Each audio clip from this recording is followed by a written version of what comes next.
నమస్తే, welcome to reflection news.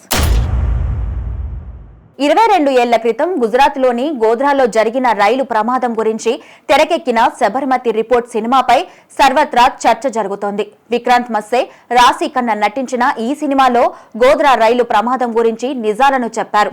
Sabarmati report సినిమాపై ప్రేక్షకులు మాత్రమే కాకుండా ప్రధాని నరేంద్ర మోదీ, హోంమంత్రి అమిత్ షాతో సహా పలువురు రాజకీయ నాయకులు ప్రశంసలు గుప్పించారు. తాజాగా మధ్యప్రదేశ్ ప్రభుత్వం ఈ సినిమాకు ఎలాంటి పన్నులు వసూలు చేయమని తెలిపింది. ది శబర్మతి రిపోర్ట్ నవంబర్ 15న రిలీజ్ అయ్యింది.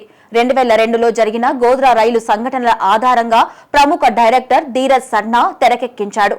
మధ్యప్రదేశ్ ముఖ్యమంత్రి మోహన్ యాదవ్ ది శబర్మతి రిపోర్ట్ సినిమాపై ప్రశంసలు కురిపించారు.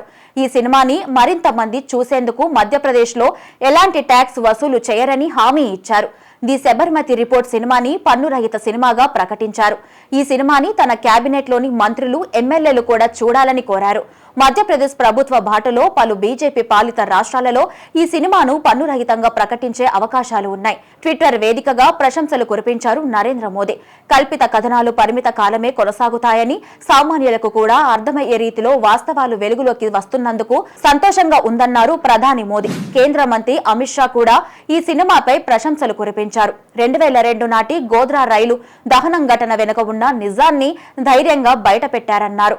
ఎవరెంత ప్రయత్నించినా సత్యాన్ని ఎప్పటికీ దాచలేరని అమిత్ షా అన్నారు. చీకటిలో దాగున్న విషయాలను వెలుగులోకి తీసుకొచ్చారని ప్రశంసించారు. 2002లో గుజరాత్లో గోధ్రా స్టేషన్ సమీపంలో శబర్మతి ఎక్స్ప్రెస్ రైల్లో మంటలు చెలరేగి 59 మంది హిందువులు మరణించారు. ఈ మరణాల వెనుక ఎవరు ఉన్నారనే విషయాన్ని ఈ సినిమాలో తెలియజేశారు.